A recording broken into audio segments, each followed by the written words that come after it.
I think it's interesting to think about like the different areas where shame can come from, right? Like you touched on one, like religion, right? Like Mm-hmm. religion has set down, certain standards or moral codes of certain ways to be, and if we have that indoctrinated in us and we live outside those standards, moral codes, or whatever, then we begin to feel shame.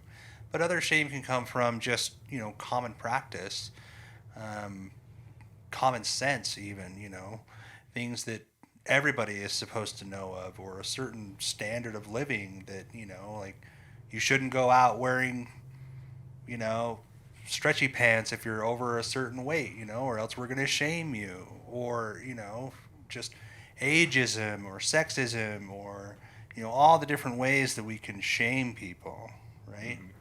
But I mean, for a lot of people, it is probably what you guys are talking about, which is, religion, right? So, to a certain extent, like, we get to live outside those confines and decide what are our moral standards for ourselves. Like I have this standard for myself, and when I live up to that standard of myself, I no longer have to feel shame. Like I know for myself, like one of the first times I ever felt shame was when I masturbated. And it's because like I was told that it was bad. Mm-hmm. Like it's not natural, you shouldn't do that, like, and so of course, like the minute that it happened, even though it felt really good, I felt really bad afterwards. And so begins like, the cycle of me getting small gratification and then feeling shame immediately afterwards, Mm-hmm. And so from that point forward, I had labeled myself, like Willie said, oh man, I'm a bad kid.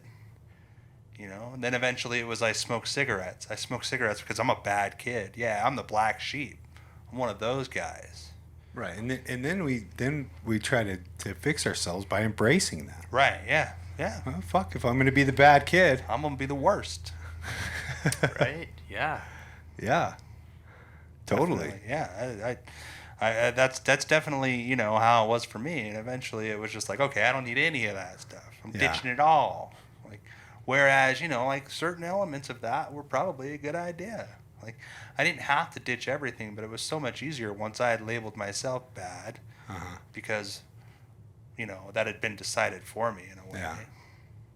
And a lot of times, like I didn't know that it was going to be okay for me to ditch the religion I was born into most of my life. Like, Right. that wasn't even a fucking thought. Mm-hmm. Mm-hmm.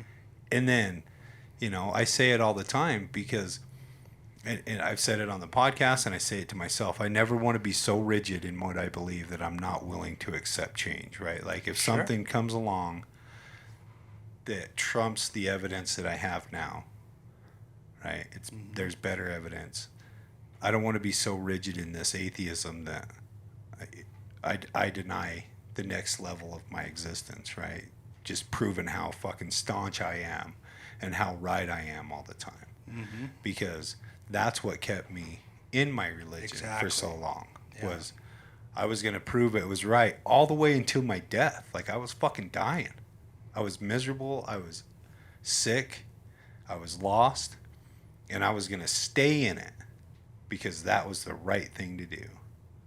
And once I opened my mind up to a different way through another person, right? Going to a meeting and listening to another person that had the same problem that I did, saying, you know what?